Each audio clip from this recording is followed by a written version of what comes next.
Kalimat sidang jamaah subuh jamaah Masjid Taqwa Muhammadiyah yang dirahmati Allah. Puji syukur kita sampaikan kepada Allah. Alhamdulillah pagi hari ini kita masih diberikan kesempatan, kelapangan waktu dan kesehatan untuk bersama-sama bersilaturahim sambil bermunajat kepadanya. Salawat dan salam marilah juga selalu kita sampaikan kepada Rasulullah sallallahu alaihi wasallam. Allahumma shalli ala Muhammad wa ali Muhammad kama shallaita ala Ibrahim wa ala ali Ibrahim innaka Hamidum Majid. Perintah bersalawat kepada Nabi adalah perintah yang sangat jelas dari Al-Qur'an. Kaum muslimin dan muslimat hamba Allah yang mulia, pagi hari ini Prof. Aliasa tidak sempat hadir sehingga Pak Asikin berinisiatif untuk meminta saya dan beberapa teman untuk menggantikan, dia kurang sehat. Tema yang saya pilih untuk pagi hari ini terkait dengan Isra Mi'raj yang baru saja seminggu yang lalu kita diperingati oleh masyarakat kita di beberapa tempat. Dalam kajian-kajian yang dibina Prof. Aliasa Abu Bakar juga sering menyentuh persoalan Isra Mi'raj, karena pengajian beliau berputar berulang lagi ke awal, dan tentu yang akan saya sampaikan sebagiannya merupakan pengulangan. Sebagian lagi saya usahakan tidak bersentuhan dengan banyak kisah yang sering diceritakan oleh para ustadz, para kiai kalau sudah bicara tentang Isra Mi'raj. Jadi umpamanya kisah bagaimana beliau bertemu dengan banyak peristiwa antara Masjidil Haram dan Masjidil Aqsa, bertemu dengan para rasul, para nabi di langit pertama, kedua, sampai seterusnya. Saya hanya menceritakan beberapa hal terkait dengan latar belakang dan kemudian bagaimana kita memahami peristiwa penting. Yang pertama, bahwa kejadian peristiwa Isra Mi'raj itu tidak disepakati ulama kapan persisnya terjadi. Jadi kalau kita merujuk kitab-kitab tahrikh, kitab-kitab tafsir, itu ada 15 pendapat tentang kapan persisnya terjadi Isra Mi'raj itu. Ada yang mengatakan itu bulan Sya'ban seperti yang diperingati umat Islam sekarang. Ada yang menyatakan itu bulan Ramadan, bahkan ada yang menyatakan itu bulan Rabiul Awal. Ada 15 pendapat. Ada yang menyatakan bulan yang berbeda, ada yang tanggalnya berbeda. Tapi masyhur kita pahami, kita amalkan dalam tanda petik itu di bulan Rajab tanggal 27. Dalam sirah disebutkan itu terjadi setahun sebelum hijrah Nabi. Ada 3 peristiwa penting yang dihadapi Nabi sebelum peristiwa Isra Mi'raj. Pertama, pemboikotan orang-orang Mekah, Quraisy Mekah terhadap Nabi. Perjanjian Hudaybiyah sudah selesai. Embargo ekonomi terhadap Banu Hashim sudah selesai, tetapi dakwah Nabi tetap dihalang-halangi. Sampai kemudian Nabi harus mengarahkan dakwahnya ke tempat lain, ke Taif kalau tidak salah. Tetapi di sana juga beliau tidak diterima oleh orang-orang Taif. Bagaimana Anda bisa berdakwah di sini, di kampung Anda saja Anda tidak diterima? Kira-kira begitu kata orang Taif. Dia dilempari sehingga harus melarikan diri dan bersembunyi di sebuah kebun kurma milik penduduk Taif. Ada orang baik di situ yang memberikan makanan dan katakanlah obat-obatan seadanya. Disitulah Nabi Shallallahu Alaihi Wasallam kemudian menangis sejadi-jadinya. Dia merasa bahwa Allah sudah meninggalkan dia. Rasul merasa bahwa Allah sudah menyerahkan dirinya kepada musuh-musuh Allah. Tetapi di kalimat terakhir Nabi katakan, saya akan tetap menjalankan perintah. Itu peristiwa besar pertama yang dialami oleh Rasul sebelum Isra Mi'raj. Di Mekah tidak diterima, kampungnya sendiri, Banu Hashim ada di situ, kakek-kakeknya ada di situ. Lalu kemudian di Taif apalagi, bukan sekedar tidak diterima, tetapi juga dilempari dengan batu, dengan kotoran unta dan seterusnya. Peristiwa yang kedua dan yang ketiga adalah meninggalnya Abu Talib dan Khadijah. Jadi selama perjuangan Rasul di Mekah, dua orang inilah yang mendukung Nabi. Abi Talib walaupun bukan dari kalangan orang yang kaya, bukan bangsawan, tetapi cukup disegani di Mekah. Khadijah seorang saudagar kaya, banyak hartanya diberikan untuk perjuangan Islam. Kedua orang itu meninggal. Bagaimana sedihnya Rasul. Orang-orang Quraisy Mekah tidak menghiraukannya. Istrinya meninggal, pamannya juga meninggal. Habis sudah orang-orang yang bisa mendukung dia. Nabi sangat sedih sehingga tahun itu disebut dalam sejarah dengan Amul Huzni, tahun kesedihan. Nah, oleh sebagian ahli tafsir inilah yang disebutkan menjadi latar belakang Nabi diperjalankan. Jadi semacam upaya hiburan atas kesedihan yang beliau alami di Makkah. Sebagian ahli tafsir menyatakannya sebagai hiburan. Namun demikian, ketika Nabi menceritakan bagaimana perjalanannya itu, cemoohan juga makin bertambah. Jadi Nabi mungkin sudah sangat senang secara spiritual karena mengalami perjalanan yang luar biasa, tetapi ketika beliau ceritakan kepada orang-orang Quraisy, diceritakan kepada pengikutnya, ada di antara pengikutnya yang kemudian murtad. Kenapa? Karena betul-betul yang disampaikan Nabi Muhammad itu hal-hal yang tidak masuk akal.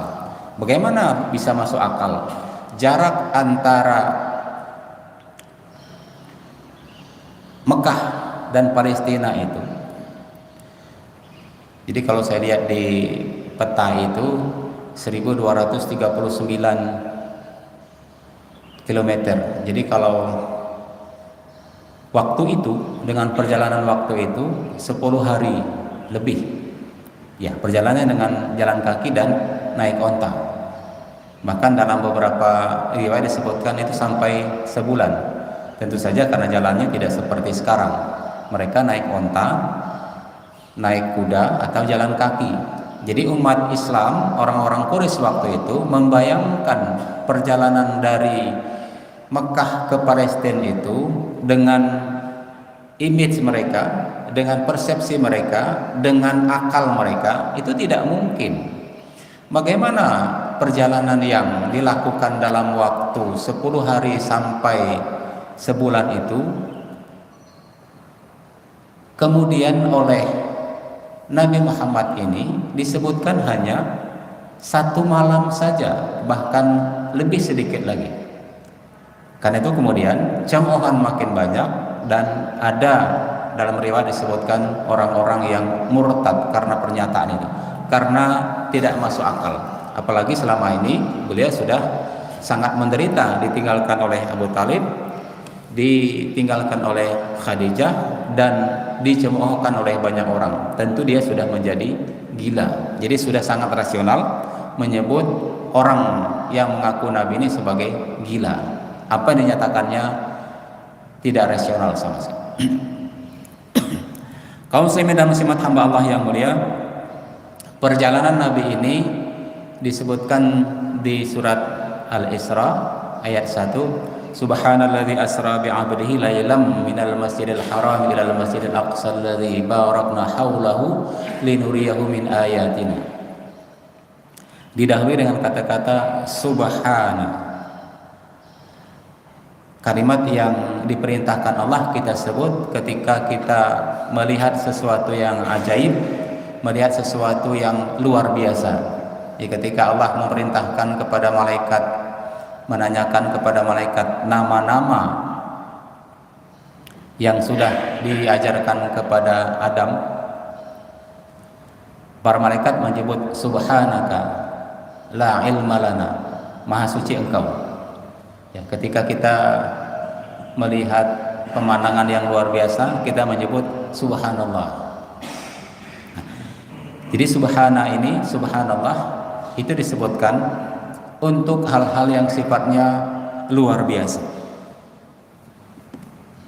Perjalanan Nabi ini berarti adalah perjalanan yang luar biasa. Alladzi asra, yang telah memperjalankan.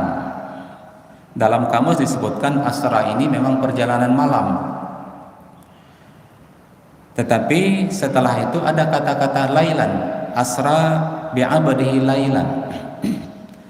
Kita baca di tafsir, lailan itu tidak hanya berarti malam, tetapi berarti bagian dari malam atau sedikit malam, lailan.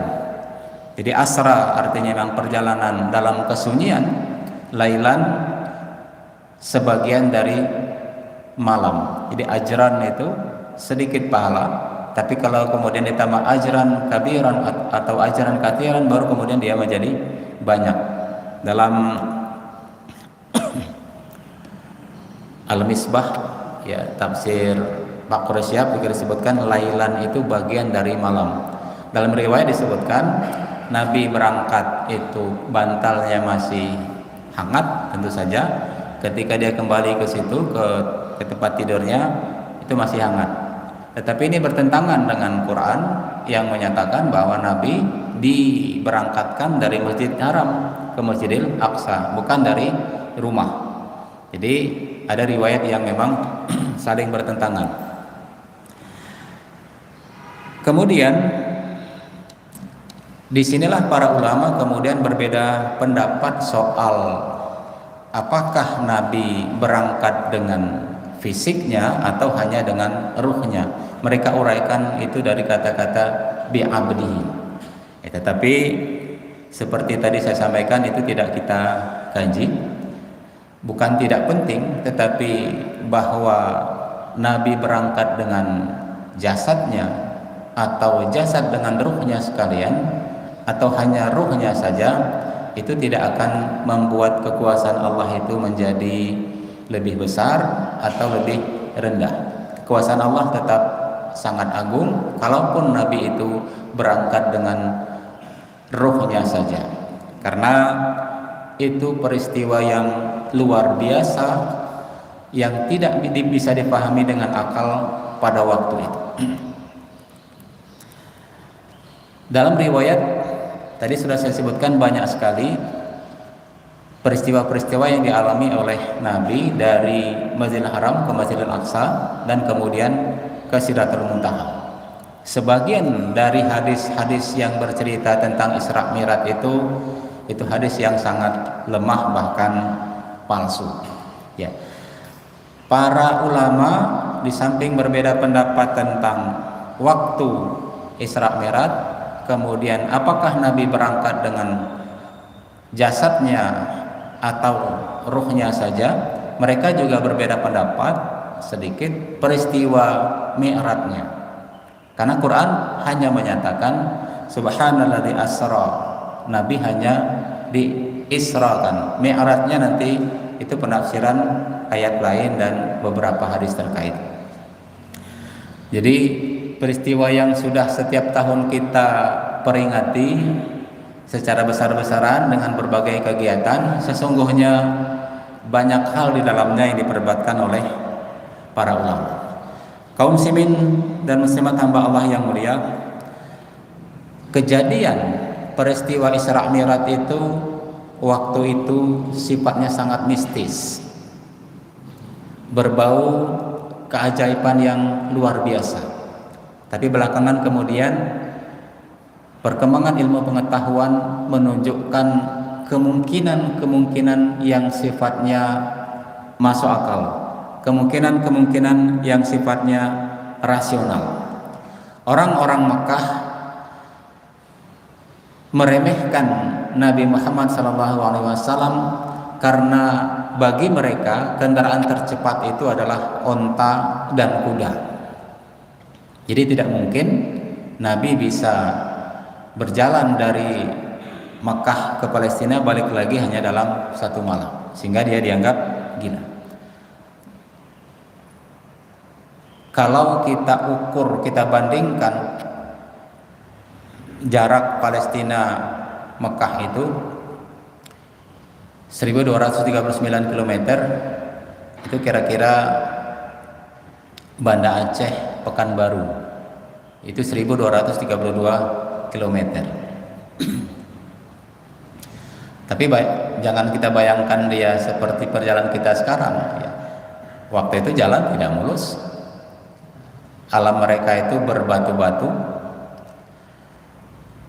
Jadi kira-kira jarak dari Banda Aceh ke Pekanbaru yang belum ada jalan sebagus sekarang dan ditempuh dengan jalan kaki. Kalau sekarang saya lihat di beberapa situs itu Mekah Palestina itu bisa ditempuh 15 jam. Jadi kalau kira-kira 15 jam dengan kecepatan 80 km per jam. Jadi kalau kita dari Banda Aceh ke Medan itu 12 jam, mungkin balik lagi ke Langsa, kira-kira seperti itu. Tapi belakangan Bapak Ibu, orang menemukan pesawat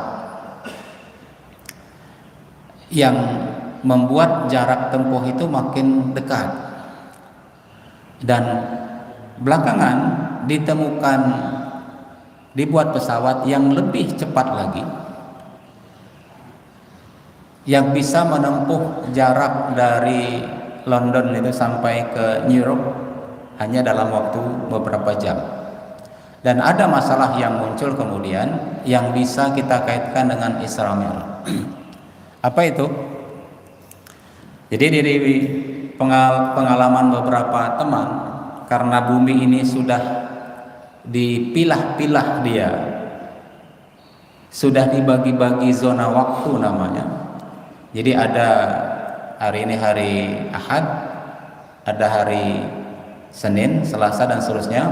Nanti di Lautan Pasifik itu, di sekitar Hawaii itu ada namanya garis hari internasional. Jadi ada satu garis dari kutub utara ke kutub selatan ditarik itu. Nah, kalau sebelah sini Ahad, sebelah sini sudah Senin. Begitu seterusnya. Jadi ada batas hari. Jadi dalam satu hari itu, katakanlah jam 12 siang itu, ini kalau ada garis seperti ini, di sini Ahad, di sini Senin. Nah, jadi kalau pengalaman beberapa teman itu, kalau berangkat dari Jepang ke California, berangkat Jumat sore dari Jepang, dari Narita, itu sampai ke California itu Jumat pagi. Berangkat Jumat sore, sampainya Jumat pagi. Itu kita berarti mundur waktu kita. Pas salat Jumat, bagaimana nanti itu? 2 kali. Ada masalah hukum di situ. Berangkat Jumat sore, sampainya Jumat pagi. Ada masalah hukum yang akan muncul di situ. Bagaimana sholat Jumat? Apakah diakui yang pertama atau harus dilakukan yang kedua? Atau pengalaman lain, berangkat dari New York Kamis pagi, kemudian menuju Jakarta, sampai ke Jakarta hari Sabtu.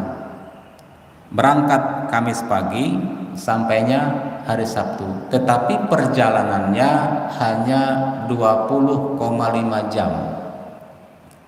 Berangkat Kamis pagi, sampainya Sabtu pagi. Perjalanannya 20 jam. Ada hari yang hilang di situ. Hari Jumat hilang. Berangkat Kamis, sampainya Sabtu. 20 jam. Mestinya sampainya Kamis. Mestinya sampainya Jumat, tetapi ternyata sampainya Sabtu. Ada waktu yang hilang di situ bagi kita yang sedang melakukan perjalanan, tetapi bagi penduduk seputar tempat-tempat yang kita lewati, Jumat itu tetap ada. Kira-kira seperti itu logika yang ditemukan di dalam sains. Jadi Nabi mengalami satu perjalanan, tetapi masyarakat yang tinggal di bumi tidak merasakannya, atau sebaliknya, masyarakat tidak merasakannya, Nabi melakukan perjalanan, atau bisa dibolak-balik ya, seperti orang berangkat dari Jepang ke Amerika, dia mundur, tetapi dari Amerika ke Indonesia dia maju. Ada problem waktu yang kemudian ditemukan ketika ilmu pengetahuan sudah berkembang.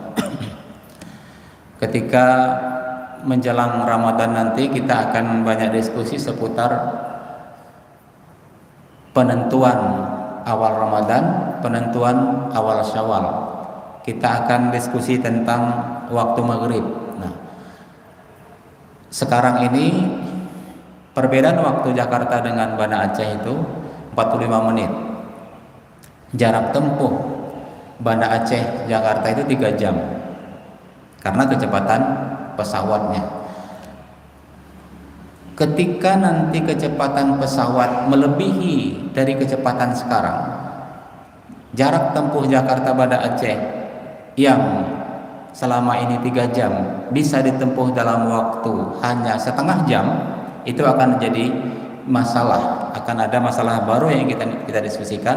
Kenapa? Karena ketika kita berbuka di Jakarta, setelah berbuka kita berangkat ke Banda Aceh naik pesawat yang sangat cepat tadi, setengah jam nyampe. Sampai ke Banda Aceh itu masih ada waktu 15 menit lagi sebelum berbuka. Kita sudah berbuka di Jakarta, sampai ke Banda Aceh, orang di Banda Aceh belum berbuka. Itu akan ada problem hukum di situ nanti. Ada waktu yang kemudian bermain di situ. Ada waktu yang hilang, ada waktu yang muncul kembali. Itu beberapa hal yang ditemukan oleh para ahli seputar waktu. Jadi ada waktu yang ternyata, kata Albert Einstein, tidak tetap, sehingga dia mengeluarkan teori relativitas waktu. Jadi ketika saya di Aliyah dulu, Bapak Ibu, ada pelajaran fisika,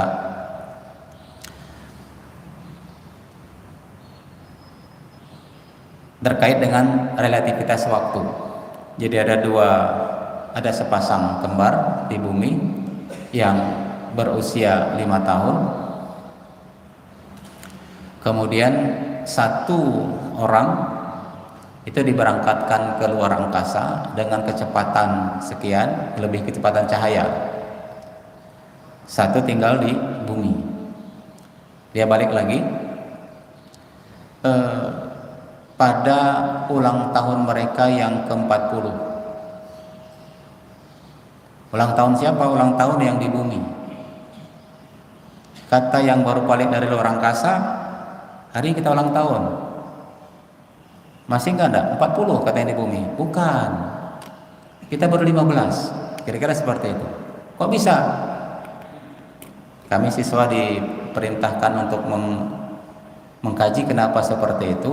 Itu karena relativitas waktu tadi.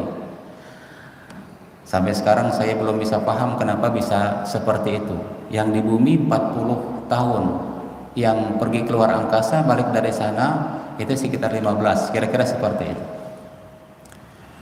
Waktu di luar angkasa berbeda dengan waktu yang kita alami sekarang.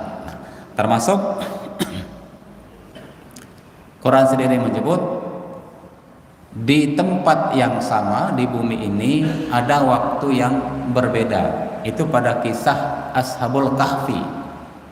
Jadi ketika mereka yang 7 orang itu bangun dari tidurnya, mereka kemudian saling bertanya satu sama lain, kam labistum? Qalu labisna yauman aw ba'da yaum. Kata mereka, ya paling sehari atau setengah hari. Qalu rabbukum a'lamu bima labistum. Ya, Allah Tuhan kalian yang paling tahu berapa lama kita tidur di sini. Kemudian diutus satu orang di antara mereka untuk beri makanan, disuruh hati-hati, sudah ketemu dengan masa yang berbeda. Di Quran disebut mereka tidur di dalam gua itu selama 300 tahun tambah 9 tahun.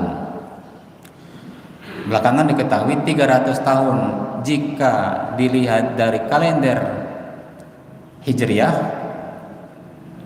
300 tahun dilihat dari kalender Masehi, 309 tahun kalau dilihat dari kalender Hijriah. Mereka merasa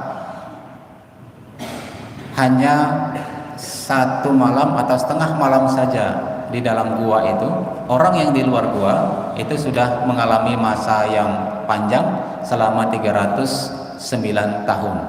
Di tempat yang sama ada waktu yang berbeda. Kaum muslimin dan muslimat hamba Allah yang mulia, bagi orang dulu Isra Mi'raj itu peristiwa yang luar biasa. Tapi bagi kita sekarang itu sudah mulai bisa difahami, sehingga apakah keluar biasaannya akan tergerus, apakah keluar biasaannya akan terkurangi? Tentu saja tidak. Kenapa? Karena perkembangan sains, perkembangan ilmu pengetahuan dan teknologi itu selalu sifatnya relatif. Dia terus berkembang dan ada kemungkinan dia salah. Jadi kalau ada satu teori hari ini sangat kita kagumi, sangat kita kuasai, sangat berperan dalam sejarah, satu saat dia akan runtuh dengan teori yang lain. Jadi satu teori dianggap betul kalau belum ada teori lain yang menyatakan dia salah. Tapi Quran tidak bisa kita sebut sebagai satu kesalahan. Karena itu tafsir dia akan selalu berkembang. Tafsir terhadap Isra Mi'raj juga akan selalu berkembang seiring dengan perkembangan ilmu pengetahuan manusia. Nah, dari sudut pandang ibadah, ini pernah saya sampaikan di beberapa tempat Bapak Ibu. Nabi dalam riwayat disebutkan menerima perintah salat melalui Isra Mi'raj. Bahkan ada hadis menyebutkan as-salatu mi'rajul mu'minin. Bahkan kalau kita dengar beberapa riwayat lain, ada dialog antara Allah dengan Rasul ketika peristiwa Isra Mi'raj. Nah, kita mengambil bagian yang ringan-ringan saja. Pertama, Asra, tadi sudah saya sebut itu perjalanan malam. Dalam beberapa kamus disebut perjalanan dalam kesunyian. Kalau kita hubungkan dengan Nabi tadi diisrakan oleh Allah adalah sebagai hiburan, sesungguhnya kita ini harus memiliki waktu yang kita gunakan dalam kesunyian. Waktu kita berdialog, bersengkrama dengan Allah Subhanahu wa taala. Ya. Orang-orang di barat sana sekarang ini mencari cara untuk melakukan yang namanya relaksasi. Jadi supaya jangan terlalu lelah, jangan terlalu capek, saraf-saraf kita mencari peregangan, mencari relaksasi dengan berbagai cara, antara lain melalui meditasi. Islam dari awal sudah mengajarkan salat, karena ternyata salat itu merupakan sebuah perjalanan dalam kesunyian. Ketika kita salat semuanya sunyi. Idealnya seperti itu. Semuanya senyap di kiri kanan kita. Itulah yang oleh beberapa ulama disebut dengan kekhusyuan. Orang kalau sudah salat, gelombang otaknya itu turun, dia kemudian merasakan kenyamanan yang luar biasa. Jadi kita setiap hari sesungguhnya melakukan asra, melakukan perjalanan dalam kesunyian. Lebih baik lagi kalau kita melakukan perjalanan kesunyian itu betul-betul pada waktu yang sunyi, di mana itu pada sepertiga malam. Jadi kalau ilmunya beberapa teman itu, kalau alam semesta ini memang sepertiga malam itu katanya gelombangnya turun, kita salat tahajud, gelombang otak kita juga turun pas dengan gelombang alam semesta. Karena itulah ketika kita berdoa, kata Allah, kata Nabi, itu akan terkabulkan karena kita masuk ke dalam gelombang yang sama. Dalam hadis disebutkan as-salatu mi'rajul mu'minin. Jadi sesungguhnya kita ini kaum muslimin dan muslimat juga bisa mengalami yang namanya mi'raj itu melalui salat. Mi'raj itu kan tangga atau tempat untuk naik. Jadi sesungguhnya yang dilakukan Nabi adalah naik ke hadirat Allah Subhanahu wa taala, dan itu kata Nabi bisa kita lakukan melalui salat. Jadi sesungguhnya umat Islam kita sekarang bisa melakukan Isra dan Mi'raj itu kapan saja yang kita kehendaki melalui salat kita.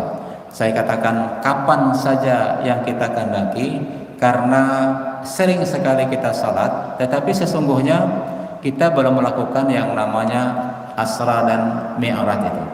Kita salat, tetapi formalitasnya sangat tinggi. Kita salat terpenuhi semua rukun dan syaratnya, tetapi di dalamnya tidak ada dialog dengan Allah Subhanahu wa taala. Kapan kita sudah menjadikan salat sebagai mi'raj kita? Ketika sudah terjadi dialog.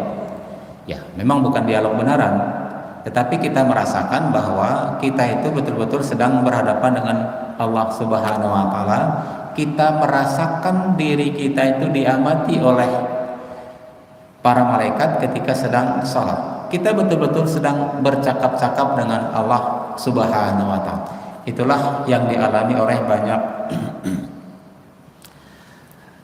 ahli sufi terutama ya, merasakan dialog dengan Allah sehingga dia salat berlama-lama, sujud berlama-lama, dan berzikir berlama-lama. Tetapi tentu saja ini tidak akan menjadi contoh yang bisa kita amalkan secara keseluruhan, tetapi untuk ajaran bahwa salat itu adalah dialog, adalah komunikasi, adalah semacam curhat, itu sesuatu yang diajarkan oleh Allah dan Rasulnya. Kaum muslimin dan muslimat hamba Allah yang mulia, saya kira demikian beberapa hal untuk mengawali diskusi kita. Mungkin sudah terlalu panjang. Silakan kalau ada pertanyaan.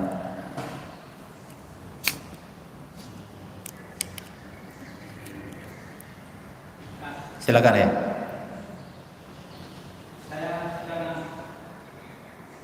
Menarik apa yang disampaikan oleh Ustaz tadi. Isra Mi'raj itu kenapa Ustaz bisa membahas tadi berbeda-beda?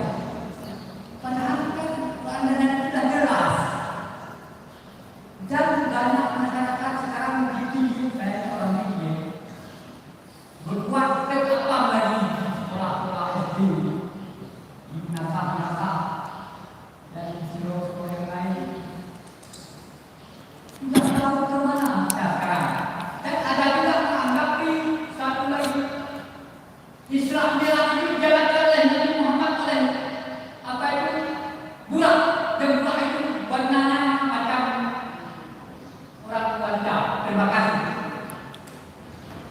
Iya, terima kasih Pak. Pertama, kenapa secara umum saya kira ya, kenapa kita beda pendapat? Ya, karena banyak hal ya. Terutama karena kita memang diberikan kapasitas otak yang relatif sama, tetapi ketika kita menggunakannya kita berbeda-beda. Dan perbedaan pendapat ini sudah ada sejak masa Nabi, dan Nabi membiarkan saja perbedaan pendapat para sahabat itu. Sehingga yang harus kita lakukan sekarang adalah menerima perbedaan itu sepanjang masih bisa diterima. Nah, untuk Isra Mi'raj, kenapa terjadi perbedaan pendapat dalam waktunya? Karena pada masa itu tidak ada catatan penanggalan. Orang Arab tidak punya tradisi menulis. Itu kelebihan orang Barat dibanding orang Islam pada waktu itu. Orang Romawi, orang Persia punya tradisi menulis, sehingga mereka bisa merujuk sejarah itu sampai ke sumbernya, yang terdekat dengan sumbernya. Umat Islam tidak punya tradisi menulis, sehingga catatan-catatan yang ada sekarang sulit untuk bisa dibuktikan itu berasal dari masa yang lalu. Alhamdulillah, Quran itu dibuktikan itu berasal dari masa yang sangat dekat dengan Rasulullah. Bahkan ketika uji karbon namanya, itu melampaui masa Rasul. Jadi ada satu kesimpulan, itu Quran itu usianya, kertasnya itu sebelum Rasul kata.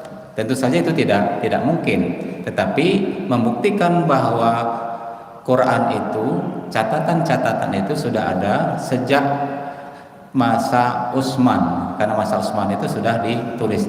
Tetapi hadis Nabi itu antara 100 sampai 200 setelah Nabi baru kemudian dikumpulkan.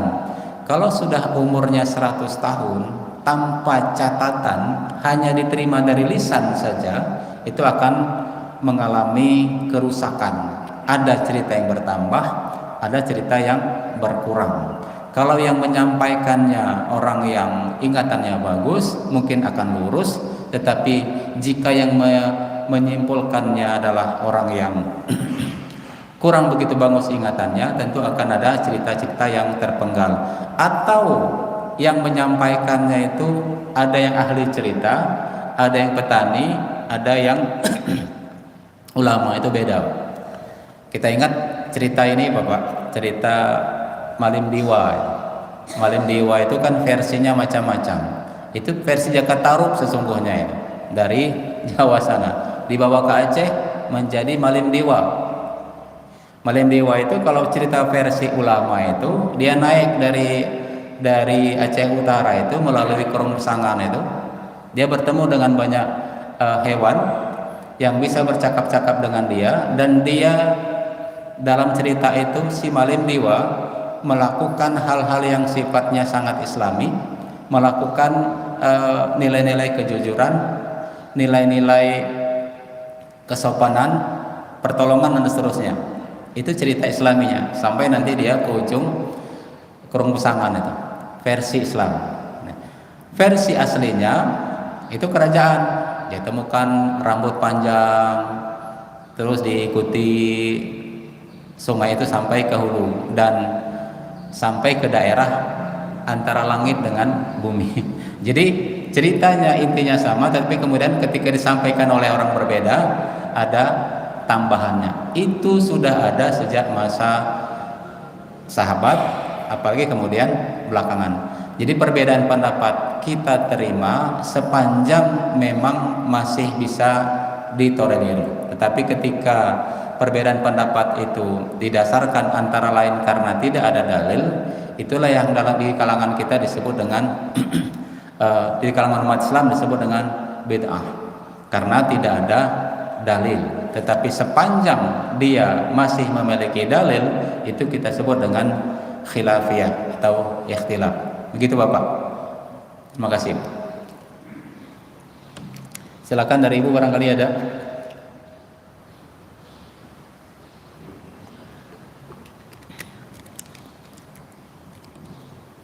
Ya, kalau tidak ada kita sudah 643. Ini sudah waktunya ngopi memang. Ya, mudah-mudahan ada manfaatnya. Lebih dan kurang kami mohon maaf. Assalamualaikum warahmatullahi wabarakatuh.